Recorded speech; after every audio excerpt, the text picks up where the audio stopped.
Welcome back to Investing Talk podcast. Today, we're digging into a question on many investors' minds. Is SiriusXM a good time to buy now? We've pulled together a stack of recent reports, financial filings, market insights, all that good stuff to break down for you. Our goal is really to give you a clear, comprehensive picture of SiriusXM holdings so you can feel truly informed about its potential. And hey, if you find this analysis helpful, please hit that subscribe button, give us a like, maybe leave a comment. We love hearing from you. And if there's another company you'd like us to look into, just drop its name in the comments below. We're here to help you navigate the markets. Yeah, it's a fascinating company to look at, really. It sits right at that intersection, between traditional media and this constantly evolving digital landscape. We're going to cover everything from its financial bedrock, basically, to the whispers of future strategic moves. You'll get the full spectrum, hopefully, of what drives this stock. Okay, let's unpack this then. We're talking about SiriusXM. For many people, that just means the satellite radio in their car, right? They're still the dominant player in North America for satellite radio. What does that actually mean for an investor right now? Is that dominance a strength or maybe a challenge? That really is the core question, isn't it? While they definitely lead their niche, that niche itself operates within a rapidly changing audio market. So we'll examine their current standing through a few lenses: the fundamental health of the business, what the technical charts might be signaling, and any forward-looking catalysts, things that could shake it up. And we're drawing all this directly from the sources you provided. Okay, so we've got the lay of the land for SiriusXM, sort of its unique position. But to really get a handle on its strength, we need to dig into the financials, the hard numbers. So how did SiriusXM actually do financially in 2024, and what are we seeing looking ahead to 2025? Well, looking at their 2024 10K filing, that's their big annual report for the year ended December 31st, 2024. SiriusXM reported $9.18 billion in total revenue. Now, that's actually a slight year-over-year decrease, about 1.2% compared to 2023. So growth isn't exactly booming. Okay, a slight dip. Right. But net income was solid, $1.22 billion. That gives them a pretty healthy net margin of around 13.3%, which, reflects decent profitability for a mature media company like this. Diluted EPS came in at $0.30 per share for fiscal 24. So consistent profit, which is good to see, but that revenue dip, how sustainable is that profit margin if growth is flat or if content costs keep rising? Is 13.3% really robust enough? What's the outlook for 2025 looking like? Yeah, that's a very sharp point. Management guidance for 2025 is definitely cautious. They're talking about a stable subscriber base, which is something, but they're also openly admitting to headwinds. You've got softness in advertising, plus that intense competition in streaming audio. It's coming from all sides. Analyst consensus is kind of pointing towards low single-digit revenue growth, maybe, but there are downside risks. Cost inflation, especially for programming and tech, that could really bite into margins. Sounds like it's generating cash, which is key. But what about the foundation, specifically debt? Media companies often carry a lot of debt, right? They do, and SiriusXM is no exception. If we zoom out, they closed 2024 with $9.5 billion in total debt. Now, that's relatively high leverage, yeah, but it's fairly typical for this kind of business model. Okay. On the plus side, they reported a healthy $563 million in cash and equivalents. And crucially, their free cash flow for 2024 was $1.43 billion. So it's a strong cash-generating machine, even though that was modestly lower than 2023. That cash flow is vital for managing the debt and, returning value. And they do pay a dividend, don't they? With that strong cash flow, how does the dividend fit in? What's its signal? Exactly. They paid $1.27 per share cash dividend. Recently, August 8th, 2025 was the record date. Investors often see that as a good sign, confidence in cash flow stability. Their debt maturity profile looks manageable in the short term, but the interest expense is significant. And with that much debt, they're really exposed if interest rates climb. Higher rates mean higher borrowing costs, which eats into profits. So it's a bit of a double-edged sword. Cash flow funds the dividend, but the debt needs careful watching. Okay, got the financial picture. Now the battleground. Who exactly is SiriusXM fighting against, and what's their edge, their unique advantage in this super crowded audio space? That's critical for the long term, definitely. While SiriusXM is still the big dog in satellite radio in North America, that was a great moat, originally the competition from streaming is just intense. Think Spotify, Apple Music, Amazon Music, they're constantly pulling in younger listeners with massive libraries.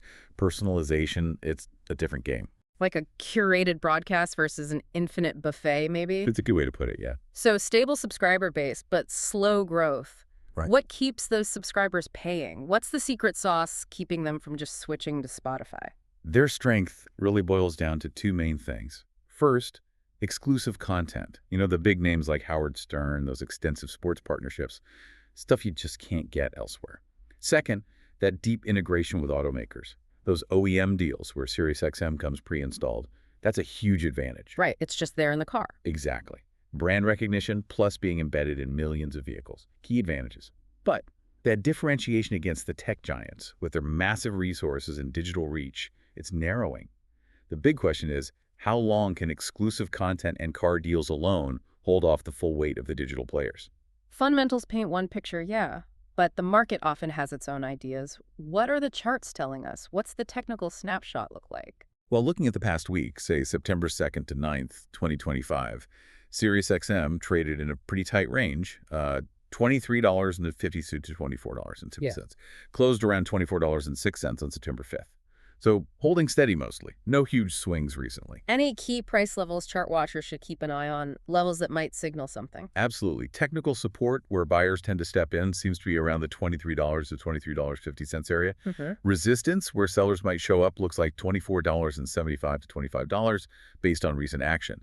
Trading volume has been pretty average, nothing crazy suggesting a big shift in sentiment right now. Okay, so steady price action. What about the actual technical indicators? Are they flashing buy, sell, or just wait and see? Well, the 50-day moving average, a shorter-term trend line, is near $23.80. The longer-term 200-day is down at $22.60. The current price is actually above both, which technically suggests a short-term bullish bias. The Relative Strength Index, the RSI, which measures momentum, it was near 61. That's positive momentum, but it's not yet in that traditional overbought zone where you might expect a pullback. The MACD histogram, another trend indicator, is positive, backing up the uptrend idea. But the divergence is kind of flattening out, which might suggest momentum is easing off a bit. And volatility. Implied option volatility is sitting around 28%. Pretty standard for a large media stock like this. Doesn't suggest the market's pricing in any huge imminent surprises. Okay, beyond the numbers and charts, what's the news flow been like? What's the pulse of the market around SiriusXM lately? The past quarter was definitely eventful. Back in July, SiriusXM reported Q2 results that actually missed estimates pretty badly. EPS came in at 57 cents versus $8.79 expected.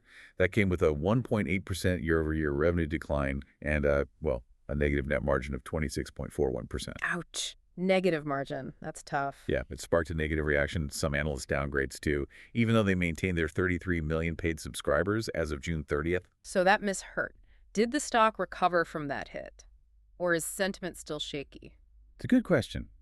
In August, the shares did bounce back modestly. Yeah, got back to $24 after hitting a 52-week low near $18.69. But analysts mostly stuck with a hold rating. Suggests the bleeding stopped, maybe, but no strong conviction for a big rebound yet. Okay. Then, early September, they announced Dave Stevenson joining the board. A move maybe aimed at refreshing leadership could be seen positively. But on the other hand, we saw Adage Capital Partners, a big institutional investor, disclose they reduced their stake in SiriusXM. That's notable. It is. When big funds adjust positions, it can signal caution.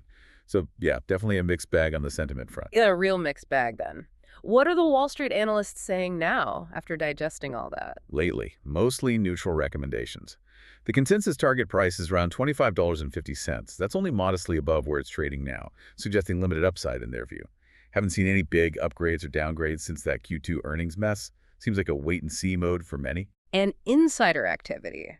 Are the execs buying or selling? And what's the vibe on, say, social media or retail forums? No significant insider selling since July 2025, which is, somewhat reassuring. A couple directors got some extra stock units from the dividend in August, but that was just dividend equivalents, not them actively buying shares. Social media chatter, it echoes that cautious sentiment about slow growth. But you also see a lot of praise for the reliable dividends. So for many individual investors, it seems to be about the income, less about expecting huge growth. All right, looking ahead now, what are the key events or potential game changers that could really move the needle for SiriusXM stock? What should listeners be watching? Right, the future drivers. Short term, the big one is the Q3 2025 earnings release that's coming up on October 1st. Everyone will be scrutinizing that for signs of stabilization, especially in subscriber growth and revenue after that Q2 disappointment. Definitely one to watch. Yep. Then, October 15th, there's a major ETF rebalancing in tech media indexes. That could impact trading volume, maybe valuation, as funds shift holdings. November 5th brings the holiday listening and advertising report. That'll be critical for gauging year-end strength and maybe setting the tone for 2026 revenue. And finally, November 20th, we get the 13F institutional holdings disclosures. That's when the big money managers reveal their positions, giving us a peek into their confidence or lack thereof. So, a busy couple of months with several key data points. What about more speculative stuff, longer-term possibilities or rumors? Well, the sources hinted a few things. There's speculation about potential new strategic partnerships or maybe even M&A activity, perhaps acquiring something to boost their content or digital reach. Industry rumors also suggest Sirius might announce expanded deals with car manufacturers, especially targeting new electric vehicle models to get embedded subscriber growth there. Ah, interesting angle with EVs. Could be. Analysts have also floated the idea of a subscription price hike to help offset that sluggish revenue. And some market watchers think if cash flow stays strong despite the earnings wobble, we might see a potential share buyback or even a special dividend. But those are more speculative, of course. Got it. Now, every investment has risks. It's crucial we cover those. What are the main headwinds or dangers for SiriusXM that people need to be aware of? Absolutely. Looking at the sources, several stand out. Company-specific risks include that continued slowing subscriber growth because of streaming competition. That's a big one. Also, rising costs for exclusive content. Those big deals aren't cheap, which could squeeze margins. And as we discussed, that significant $9.5 billion debt load, it reduces flexibility, especially if cash flows were to weaken. And beyond SiriusXM itself, broader market or industry risks? Yeah, the whole media sector is exposed to shifting consumer tastes, right? What's hot today might not be tomorrow. It's also very sensitive to advertising cycles. If the economy slows, ad budgets often get slashed. There's always the risk of tech disruption, some new technology bypassing their model. And that high debt makes them particularly vulnerable to interest rate hikes, increasing their borrowing costs. Finally, just broader economic uncertainty. If new car sales dip or overall ad spending drops, that hits SiriusXM directly. Lots of external factors. Okay, so after digging through all of that, the financials, the charts, the news, the risks, the potential catalysts, what's the bottom line? Is SiriusXM actually a good buy now? What's the overall picture? Well, if we weigh all those factors from the sources and had to put a number on it, the overall rating lands at about a 5.5 out of 10. Kind of right in the middle. 5.5 out of 10. Okay, let's hear the positives first. What's working in its favor? The clear positives are that robust free cash flow generation that's a definite strength. The reliable dividend payouts are attractive for income seekers. And they still have that dominant market share in satellite radio. They own that niche. Technically, the charts are showing some modest short-term bullish signals with the price above those key moving averages. So a little bit of momentum there. And the negatives pulling that score down? The main drags are that persistent, sluggish revenue growth. It's just not expanding much. That quite high debt load is always a concern. And the intensifying competition from streaming services, which really challenges their long-term position. Insider activity is basically neutral, not sending strong signals. And analysts are mostly on the sidelines too, suggesting they don't see huge near-term upside. It feels stable, but facing some serious challenges. So if we put this into context for you as an investor, what does this mean? Probably best suited for short-term trading right now. You've got that mild momentum, the upcoming earnings catalyst, and the dividend does offer a bit of cushion against downside risk. For long-term investment, though, it's a more cautious picture. Really only appropriate, based on these sources, for income-focused investors who are okay with low growth and understand the elevated sector risks. It's not really a growth story right now. So there you have it, our look at SiriusXM. We've covered the fundamentals, the technicals, recent news, potential catalysts, and weighed it all against the risks.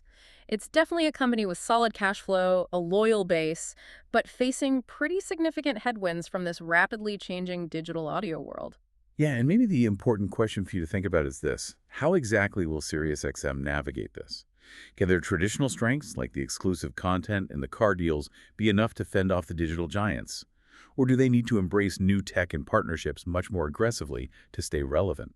That balancing act is really key to their future. Thank you for joining us on Investing Talk podcast. We really hope this analysis helps you make more informed decisions out there. Until next time.